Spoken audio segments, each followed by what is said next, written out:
Le concours des EVC, c'est une sacrée épreuve, et la réforme de 2025 vient ajouter en une nouvelle dimension. Pas de panique.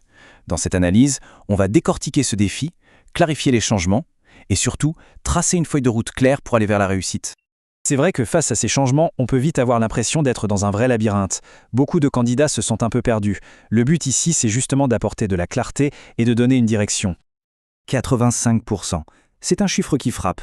On parle d'un taux d'échec de plus de 85%, ce qui fait des EVC l'un des concours les plus sélectifs qui soient.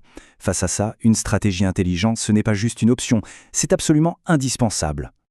Alors, comment aborder ce défi? Voici notre plan de bataille. On va commencer par bien comprendre le concours et la réforme.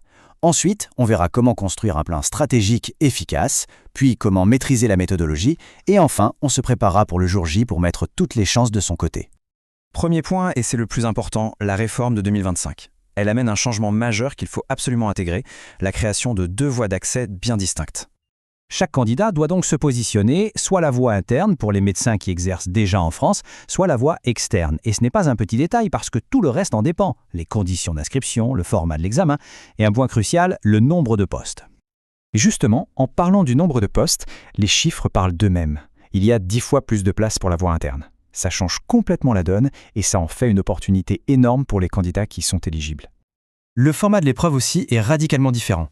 Pour la voie interne, on passe à une épreuve unique de QCM, simple, directe. Pour la voie externe, on garde la structure plus classique, avec 2 épreuves écrites, et bien sûr, le fameux couperet de la note éliminatoire. Pour celles et ceux qui choisissent la voie interne, attention, ce nouveau format QCM a ses propres règles. Il faut bien comprendre le système de points. Un oubli sur une réponse indispensable ou cocher une réponse jugée inacceptable car dangereuse, et c'est 0 à toute la question. La prudence et la précision sont donc essentielles. Une fois la voie choisie, il est temps de bâtir un plan stratégique. L'idée ici, ce n'est pas de travailler plus, mais de travailler plus intelligemment. Il faut maximiser l'efficacité de chaque heure de révision.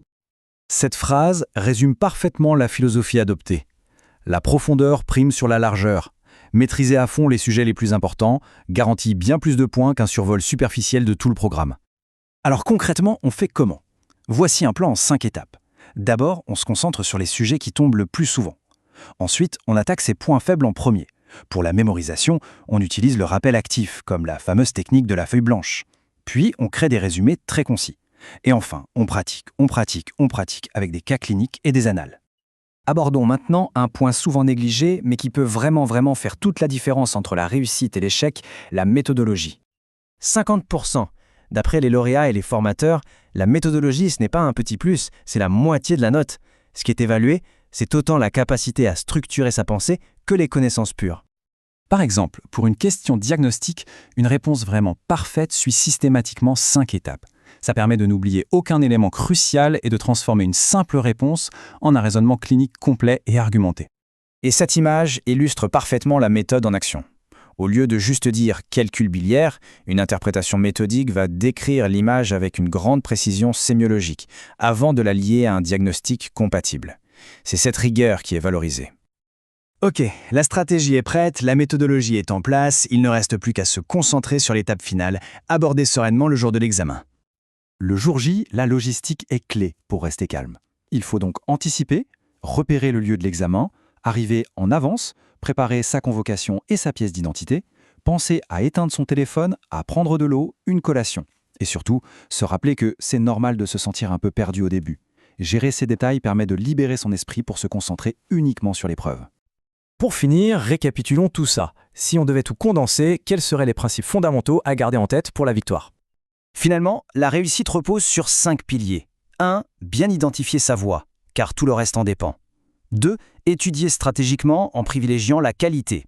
3. Maîtriser la méthode, c'est la moitié du travail. 4. Pratiquer sans relâche pour que ça devienne un réflexe. Et 5. Rester confiant parce qu'une bonne préparation est le meilleur antidote au stress. Avec ce feuille de route, les EVC ne sont plus un labyrinthe. Ça redevient un défi, bien sûr, mais un défi qui peut être navigué, abordé avec méthode et finalement surmonté avec succès.